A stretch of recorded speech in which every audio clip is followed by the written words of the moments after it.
Hey there, my friend. Steve Gamlin here. Welcome to a new episode of the Motivational Firewood Radio Show. It is Special Guest Day, which is among my favorite days of all. And however it is that I manage to go through life, I keep on meeting these really cool people. And I happen to be part of a 2-day virtual podcasting event recently and kept seeing this person coming up in the discussions on screen. And I wrote her name in the margins of my notes.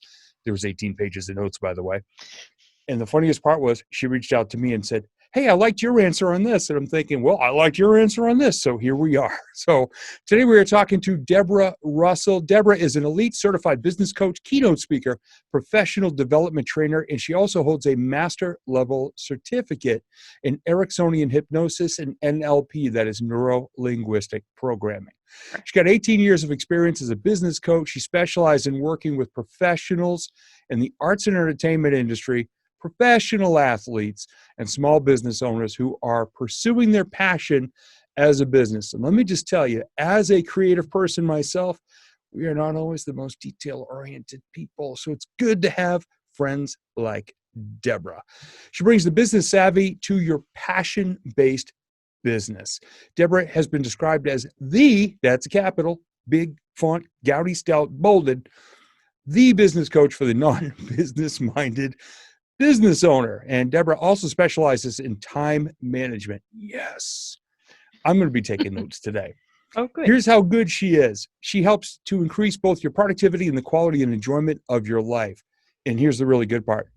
People's spouses have actually sent her thank you notes. And I have a feeling that my beautiful Tina will probably be thanking her as well for keeping her husband, me, on track and in line. So Deborah, thank you so much for being a part of the Motivational Firewood Radio Show. It's great to have you here today.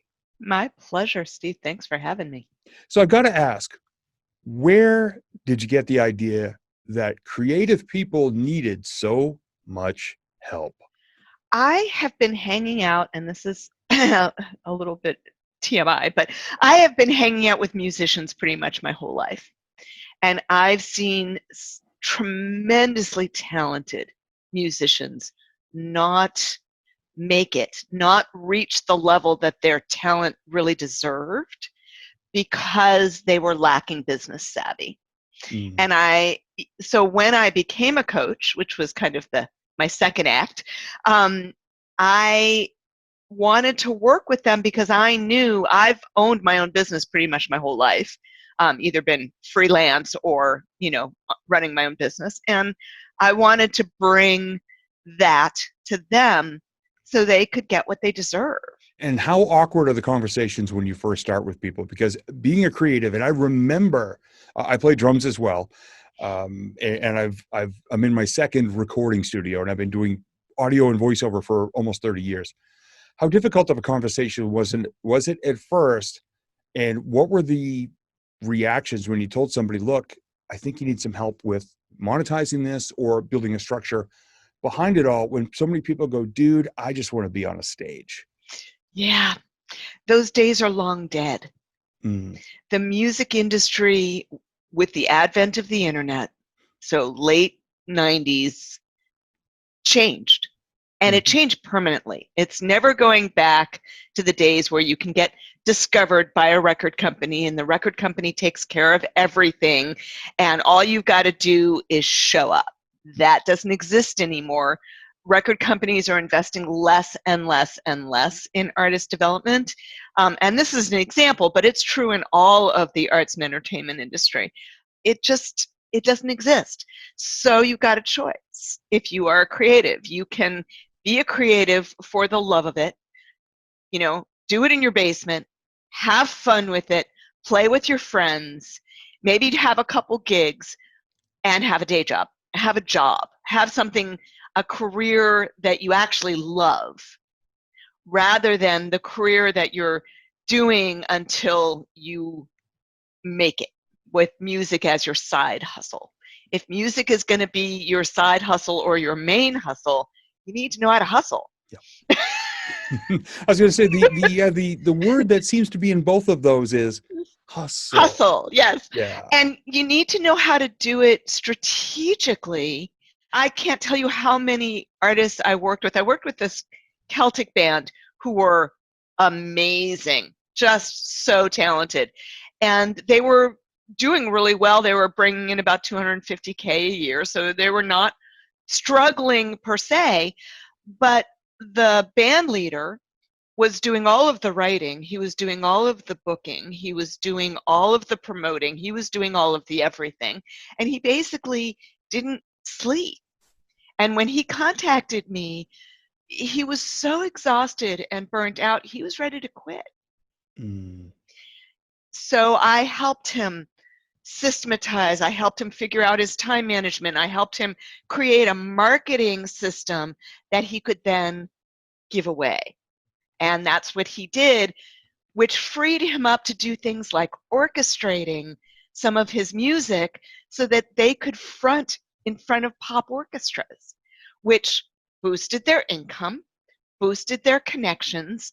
They were able to build tours around those, big ticket events. And he was able to really start building out touring in Europe, touring in Asia. But that wouldn't have happened if he hadn't built the foundation and the scaffolding for that. Yeah, and so many people these days, and we're talking musicians, artists, athletes as well, with whom you Absolutely. work. Sometimes that career window, that opportunity to, I say cash in, but to earn an income doing what you love, that window can be very, very short if you don't build a system around it. As hard as some people may fight about it, but we hear stories of the starving artists. You hear stories of people like Vincent van Gogh, who back in their day painted, nothing. Maybe he didn't know how to market himself, but I mean, well, he did do a mailer that one time. He mailed part of his ear to a lovely lady, but after he died, all of a sudden, boom, the world discovers him. And I'm a creative. I would rather be well known and have impact now and be able to benefit from all this hard work. Actually, and to contrast with him, Picasso was a brilliant marketer. And he had to be, because he created a new style. So he had to actually educate his market. But he was very smart around that. So it's not true that all artists can't, do it. It's just a different set of skills.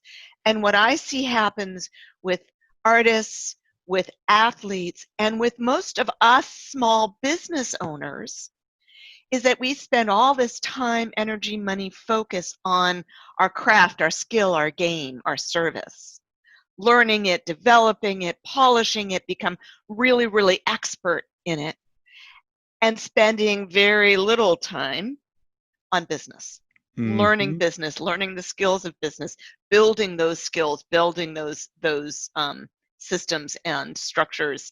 So the struggle is not a big surprise. And it's there's got to be that moment too where somebody just says, I'm just an artist. And none of us can be just anything anymore. We talk about athletes, and you and I in our pre-call conversation, we're talking about the time span of the average professional athlete, the average amount of years they have to productively create that income. And they don't have someone like you who can help them to understand that life is a long-term game. Right. And you've got to have these systems in place, and you've got to have people, everybody listening right now, you need to have people like Deborah in your corner showing you the way, because all that glory and all that applause and all that wonderful creativity can't necessarily sustain you forever if you don't hire these skills to either be coached or taught so that you can continue the journey on your own. But you've got to have someone like Deborah. I have these people in my life. I have for the past 17 years. Otherwise, I wouldn't be here doing what I'm doing. I would be just out there trying to do the next voiceover project or DJ the next wedding or something. And matter of fact, today, even before the interview, I've been working most of the day on a new sales page for one of my product and programs. Now, 10 years ago, if you'd said, well, Steve, do you have a sales page? What? I have a website. It has things that, shine and sparkle on it. And it's got a nice airbrush picture of me. But building the systems is what has helped my DJ business to now be in its 27th year, and my speaking business now in its 16th year. And even with everything the world is throwing at us in the year 2020 at the time of this broadcast, I am surviving and in some ways still thriving and coming up with new ways to do what I do based upon the systems. Yeah. So a lot of people are taking a look at this circumstance that we're in, the pandemic, and all of the things that are going seriously wrong with that, and how all of the struggle and disruption, and they're looking at it as if it was the worst thing that ever happened. But smart entrepreneurs, smart business owners, smart artists and athletes are looking at it as, where's my opportunity? Whenever there is tremendous challenge, there's also tremendous opportunity. And that can be scary, it's risky, but doing nothing doesn't get you anywhere, right?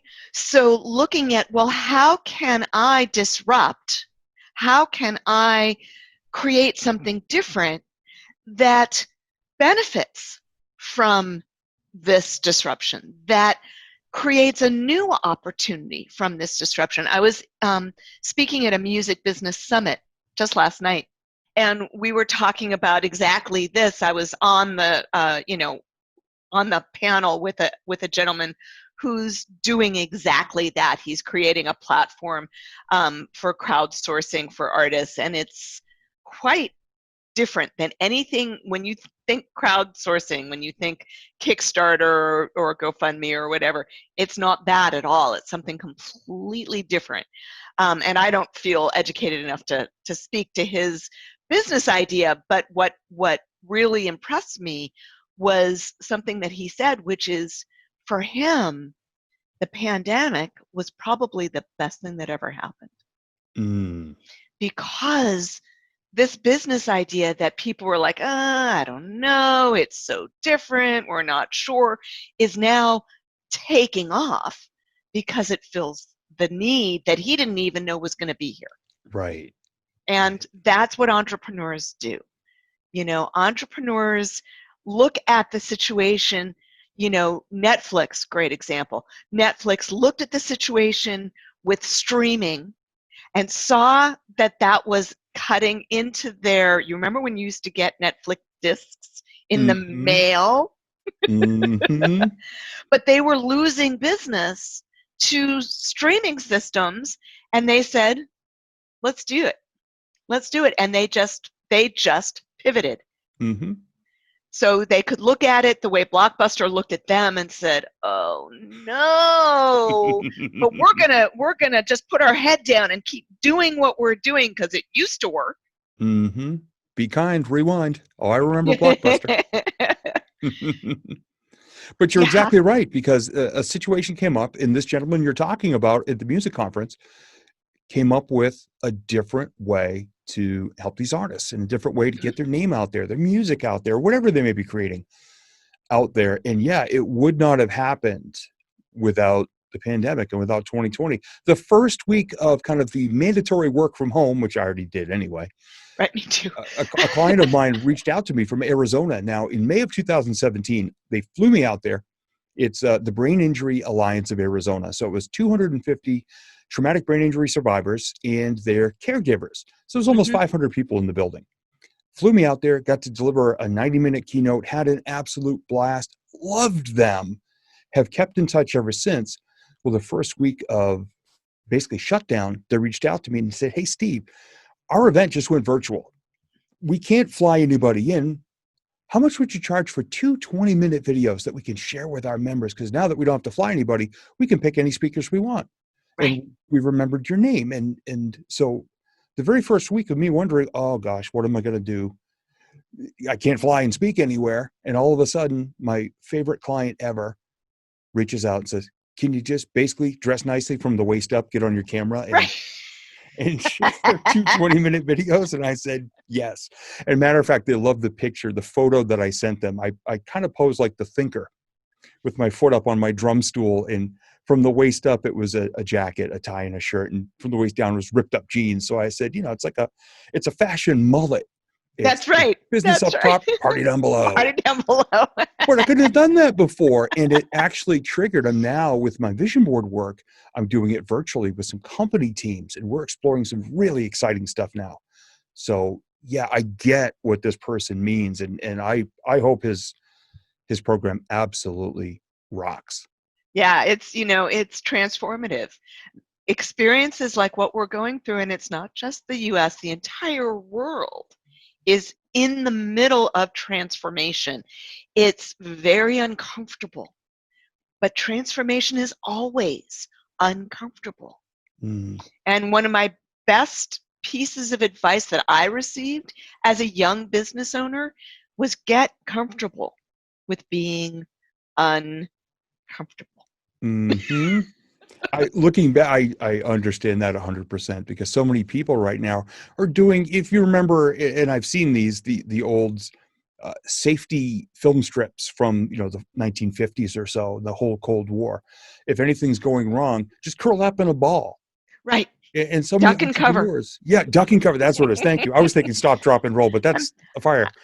But I know exactly what you mean, because so many people, and I talk to them and they say, I'm just hunkered down and waiting this out. Oh my gosh, you're going to wake up on the beach all alone. What a huge opportunity to miss. Yeah. Yep. Now you talk about transformative experiences, and I know that you had one in your life that lasted quite a while. It wasn't so much a pivot, it was a pause button, because I know that you had a significant life situation and an illness that sidetracked you for a long time. And why don't you tell us, and I don't mean this to sound shallow, how did that benefit you? First of all, let me just give the very quick version of what happened. So I was working towards becoming a producer director in film and television. Mm-hmm. And I had, I'd been working on it for a while, and I had basically a financer ready to back my first feature film. And I literally went from being able to work out 10 hours a week, and I lifted weights and, all of that stuff, to not being able to walk across my living room in a matter of a few weeks. I thought it was a virus.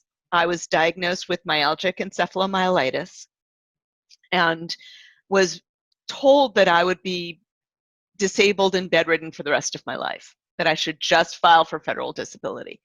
And I'm very stubborn. Love that. Very, very stubborn. And I just refused to accept that. I was grateful for the diagnosis, because it gave me, because the experience was so surreal. It was like nothing I'd ever experienced before, and it just was surreal. I was bedridden for 3 years. I was housebound for a total of 8 years. And I knew I would never go back to film and television, which had been my dream since I was a kid. So now what? Now what? And I did a lot of self-searching. I did a lot of exploratory work. I did a lot of healing work. And coaching found me, but coaching found me because I kept saying to the universe, send me a guide, send me teachers, send me guides, send me teachers, because I didn't know. I had no idea where I was supposed to go. And I just knew that I wasn't willing to accept being disabled for the rest of my life. And I learned how to experiment. I relearned the scientific method and how to use it on myself from a health perspective, but also just from an operational perspective. Let's try this and see how it works and how I feel doing it. And I would say the biggest benefits I got was discipline. I became extremely disciplined because I had to. Because the more I pushed and broke my discipline, the sicker I got. So I would start getting better, and then I'd be like, okay, I'm well now. No, I'm not. Yep. And that's very common with this illness, because it does not tolerate you fighting it. You can't fight it. You have to surrender. And I don't surrender. I'm stubborn. Mm-hmm. So learning to surrender, learning to allow myself to be here now, to just be. I learned how to be alone. which was very difficult for me. I'm a Libra. I'm social. I don't like, I'm very much, my native personality is very outgoing. Mm-hmm. And I had to become an introvert because I frankly didn't have the energy for anything else. Yeah. And so I had to learn how to manage my own emotions around loneliness, around isolation, around hopelessness, right? Around not knowing what the future will hold, because I had been told, right, that the future would hold nothing. Right. And also learning how to maintain hope in the face of that. How to maintain hope and gratitude and appreciation. And the biggest thing that really helped me get well was that I worked with a therapist, a cognitive behavioral therapist, and I redesigned my self-esteem. I redesigned what I counted as an accomplishment and how I treated myself around my ability to produce. So I transformed that voice of go, go, go, do, be, you have to be more, you have to, like I was raised to be pretty competitive, youngest of 4 in a very highly intelligent, highly competitive, highly verbal family. So to be heard at all. Yeah. Ian being the youngest and smallest and yeah.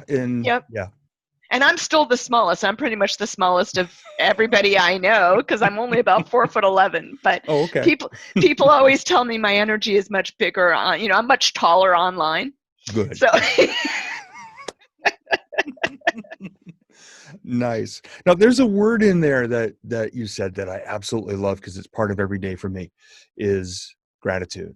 And even in the midst of everything you had going on, and look at what the world's going through right now. And I say the word gratitude to some people, and they look at me like I've got 3 heads. What could I possibly have to be grateful for? And then it's just kind of that blanket statement with all this going on. Right. So what do you think was your key and continues to be your key in how you help your clients to see the gratitudes of every day and to use those as the bricks to help kind of build them back up? Yep. Well, especially when I first started the practice of gratitude, a friend of mine recommended it. And I thought, and again, scientific method, what have I got to lose? I'm going to try this. I'm going to test it. I'm going to see what result I get. I'm going to see if I feel better. And if I do, I keep it. And if I don't, I don't. And when I was very ill, my measure was, if I feel the same, I keep it. If it makes me feel worse, I get rid of it. Right? So if it was even just maintaining where I was, then I'm going to keep it. And so when I first started practicing gratitude, my gratitude journal said things like, I'm grateful for brushing my teeth today. I'm grateful for my cats who make me laugh. I'm grateful for my family. I'm grateful that I have a roof over my head and someone who's bringing me groceries. Yeah. And because that was what I had to be grateful for. Right. Right. And so anything from that is a step up. Right. Yeah. And with my clients, what I encourage them to do is to seek beauty everywhere, to seek the beauty of, whatever they're looking at, whatever they see, whether it's the robin who's jumping around outside looking for a worm, or, the other day I woke up and I was lifting my window shades in my bedroom and a deer walked by and went. And then we just sat there and stared at each other for a good 2 or 3 minutes. Yeah. And I'm so grateful for that. That's so beautiful because I'm not in a, heavily wooded area. So, but we do have a fair amount of wildlife. And it's just, I'm always grateful when I see that. I love that. And it's funny, I talk to people about that, and again, 3 heads. And you and I were just talking about this, and I'm sitting here just remembering that a couple of weeks ago, my wife went out back on the deck for a moment, and she goes, "Hon, come here." And I said, "What?" She goes, "Come here. there's two owls and they're talking to each other. Oh, and one so was awesome. nearby, and the other one, we've got about 300 feet of woods, and then there's the side street, so we're kind of boxed in by the woods. And she goes, listen, the other one's over by the other street. And sure enough, the one close to us would woo, woo, and the other one, you could hear it from farther away. And we just sat there for 8-10 minutes listening to them having a conversation with everything going on in the world and anything that was going on that day. When you find those moments, and that's how I keep my gratitude journal as well. I do 3 moments every morning. I write down the 3 from the previous day, because it starts me off at a really good place. So just fair warning, tomorrow morning, you're going to be in my gratitude journal. Just so you know. I'm honored. It's those little, just those tiny things, and they set me up every morning, no matter what's going on or what I have to do that day. They put me in a really good place. So that's something I encourage for everyone. I do it at night. One of the things with this illness is short-term memory challenges. So I good do idea. it while it's still fresh in my head. Yeah, what I refer to as my brain of, driving down the road, using an Etch-a-Sketch in the backseat of a car, doing 90 miles an hour over rumble strips. That's right. That's usually refer to my brain. Yeah. I do 3 things at night. After I've looked at the day and, added anything to-dos on my to-do list and looked at tomorrow and said, what do I need to rearrange and what am I going to get done tomorrow? Then I do 3 things. I do gratitude. I do accomplishments. Because again, remember, I had to retrain myself. I was a type A personality to give myself credit for the accomplishments, even if they weren't big, even if they weren't the final goal, whatever. And to do learnings. What did I learn today? And learnings can also be kind of a what worked, didn't work today, right? So I'm, again, scientific method. I'm evaluating how did my day go, and what am I learning from that? What is the data telling me? But the accomplishments, I think the most important thing about the accomplishments is I do it after I do my to-do list and cross off the things that I got off my to-do list, because that's not what I'm looking at. Accomplishments for me are things like coming on this podcast with you, which you may not be able to tell, but I was really nervous about it. Not at all. Not at all. I try to tell people, I say, look, if you're nervous around me, we're sitting on a front porch having a conversation right now. Right. Absolutely doesn't Our matter. listeners are just camped on the front lawn, having a picnic and just digging this conversation. That's all. I know. But, so my accomplishment for today is having the courage to just sit here and be vulnerable with you and share what my story and what I have to share with you. So that'll make it to my accomplishment list tonight. Yeah. Absolutely. And I'm honored to be a part of that, because I don't think enough people out there celebrate their progress, and they see these little things and they, whatever, it's not much, it's not much. At the end of a project, it's everything. And I tell my vision board clients, celebrate everything. And we have a hashtag, a theme called Click Baby Click. We're like an old wooden roller coaster. And I say, you celebrate every click, because at the top, when you don't have to click anymore and you go over the top and just enjoy the ride and scream your brains out and celebrate. I said, it's because of all those little things. And if you don't acknowledge them or realize that they're getting you somewhere really great, even if it's the smallest steps, you're missing out on so much. It's a prescription for burnout. Because inside of every single one of us, we have the parent saying, you can't play until you do your homework. Right? Or okay, and this was my dad. Bless him. Yes, Wednesday was the anniversary of his passing, 5 years. So he's very fresh in my mind today. But I would come home from school, and by the way, again, I'm the baby. My 2 older brothers are both Mensa. Right. And I'm intelligent, but I'm not Mensa. And I would come home with 2 A's and 3 B's, and my dad would say, so about these B's, and I'm like, but that was a B before and it's an A now. Do I not get credit for that? Yep. So we all have those voices. Yeah. And if we don't give ourselves credit for each click, I love that, each click on the old roller coaster, we have a small child inside of us who says, when is it ever enough? Yeah. And that child can become an obstacle. Mm-hmm. I don't want to. I'm going to play. Yep. Right? You may not know why. It feels like you're Sisyphus pushing the rock up the hill every single day. But it's because you've got that child saying, when am I enough?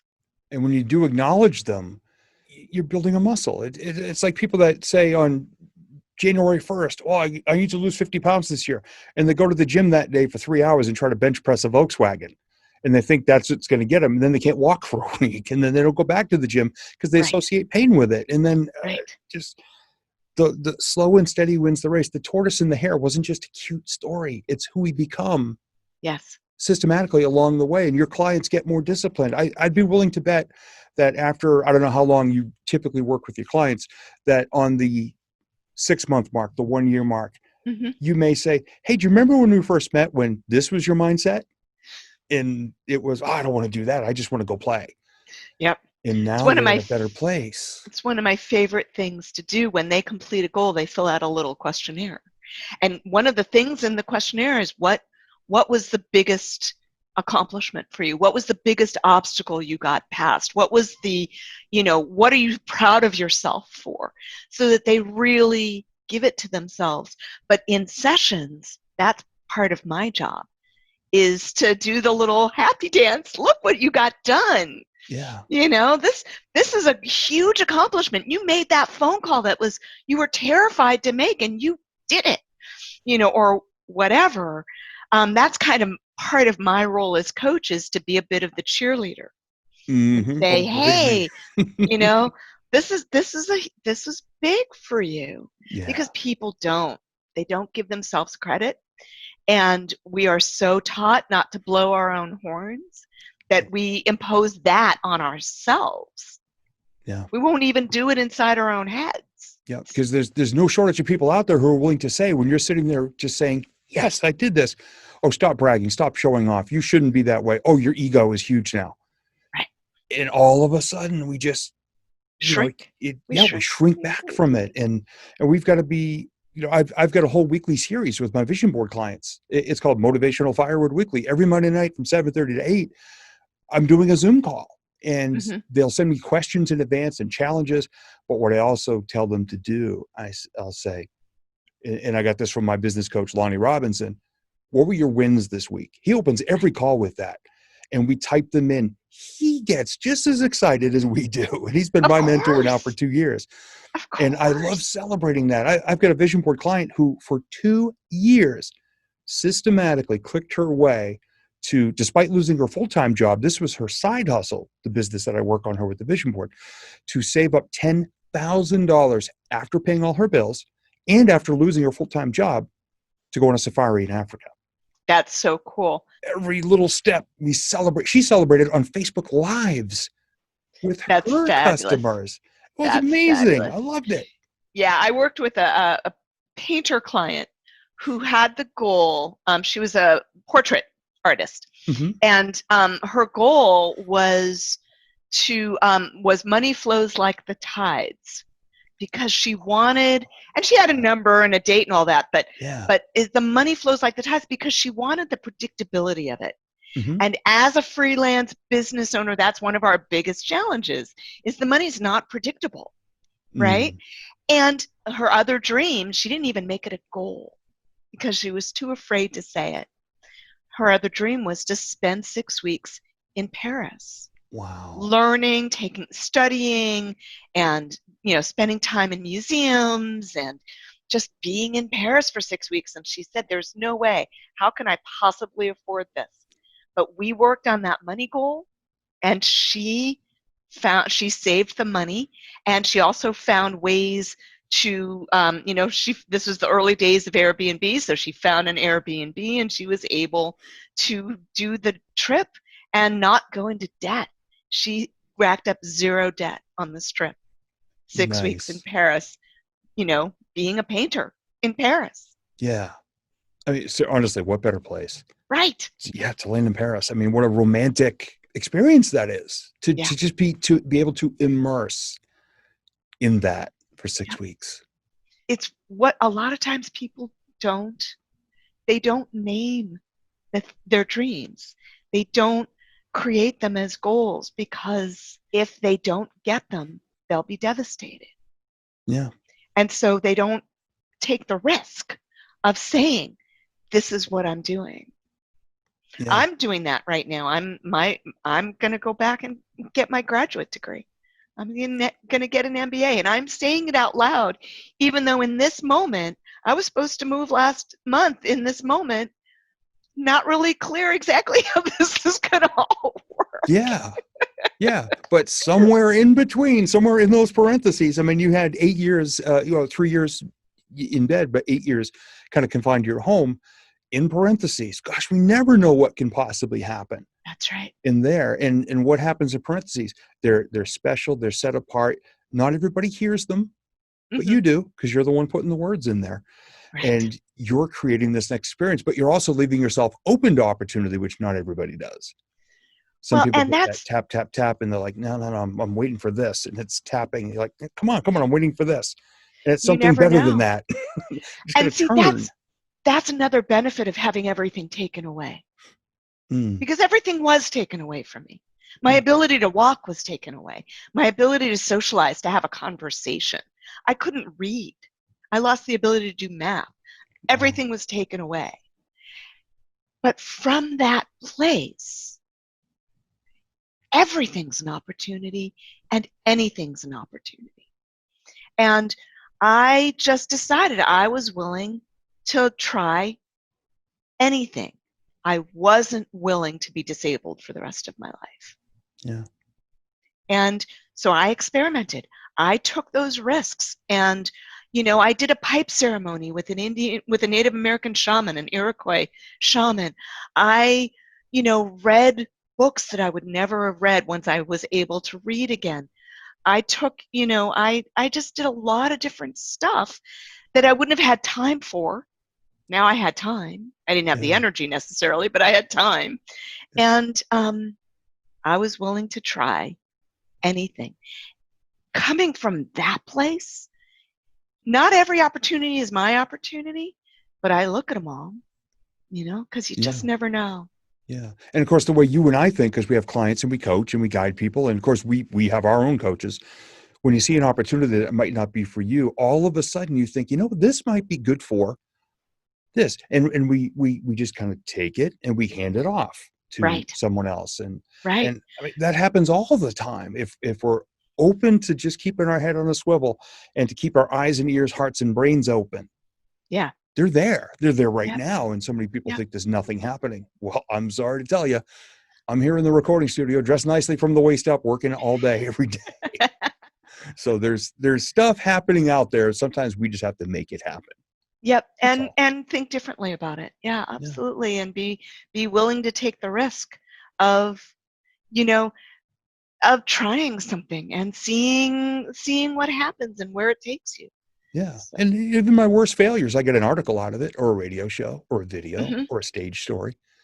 And I tell people, look, I said, that which doesn't kill me gives me a great story to tell on stage. Right. One of my favorite NLP standards, these kind of underlying principles that underlie everything, is there is no failure, there's only feedback. It's just feedback. Now, you may not know this about me, Steve, but I actually was a pre-veterinary student for 2 years at the University of Delaware, which we affectionately called UD. And where the most exciting thing to do, on a Friday night was to go cow tipping. That was, that's the University of Delaware. And so I learned anatomy and physiology and organic chemistry and, all of that. And the thing about anatomy and physiology, the way our bodies work, is a giant multiple level feedback loop. Everything's a feedback loop. Do you need insulin? Do you not need insulin? It's a feedback loop. So, what's my blood sugar? Bring in more insulin, right? So everything's a feedback loop. Well, so is life. Life is always handing us feedback. Sometimes it's really painful. But again, in the body, pain is feedback. Don't do that anymore. Mm-hmm. You made me think of my dad there. I lost my dad. It'll be 2 years in October. And he was a carpenter for many, many years. Put it this way, this recording studio was the only project in my entire life I built without him, because I started it just as he was passing. But he would be pushing a board through a saw, and he wouldn't use the safety guide or the safety stick, and it would bind up and it would shoot past his head, and he'd go, "Don't do that." And one of his favorite phrases was, "Well, that didn't work." And then the next one would be right. Or something would happen to him and he would just take everything as a lesson. Yeah, don't do that. I nearly got impaled by a piece of a 2x4. Yeah, don't do that. And he always knew the next time he would do it correctly. Right. My dad, my sister tells the story of the eve before her second marriage, going to Dad and them taking what we called in the family a relationship walk, which was basically a walk to bond together. Mm-hmm. My dad was a PhD in experimental psychology, and we were all his guinea pigs. And I say that with utmost affection. And she said to him, "What if I'm wrong? What if I marry this guy and I'm wrong?" Yeah. And he said, you made the best decision with the information you had at the time. Yep. That's all we can do. Yeah. It's all we can ever do. Yeah. But in order to make a better decision next time, we have to look for the lessons. We have to listen to the feedback. We have to forgive ourselves enough to be able to hear what the universe is telling us. Yeah. Right? Because as long as you're shaming yourself, and blame and shame, same coin, different sides. Mm-hmm. Blame is out, shame is just blame turned inwards. It's exactly the same thing. As long as you're shaming yourself, you can't hear the feedback. Yeah. Literally cannot hear it. Yeah. And I'm willing to bet right now, with current situations, with so much, and I believe there's the good in the world is just as real as the bad. Mm. Right now, everybody seems to be amplifying the bad on purpose. And I'd be willing to bet there are so many people out there right now who are not willing to take the chance on themselves at all, and are blaming themselves for their business maybe not being successful right now, their art not selling, their music not being able to be heard anywhere. Right. No touring and all of that. Yeah. But then along comes someone like you who says, well, okay, let's look at it this way. Yeah. And don't blame yourself for it, because you didn't cause the pandemic. Let's pick ourselves up. Let's focus on what is over that horizon, which is going to be so much brighter if you know where you can, know where the sun's going to be. Find the sun. I love sunrises. I love going to the beach, watching the sun come up in the morning. We got some friends who have a beach house, and twice a summer we go out there. I get up at 5:00 and walk over to the beach, and I just watch the sun come up. Yep. There's nothing like it. The birds start singing. I mean, there's nothing like it. What you can do when all of the things that you used to do, you normally did, that meant you had no time to do, now is an opportunity to build your foundation, to build your scaffolding, to invest in your own personal growth, in your education, in learning, in designing.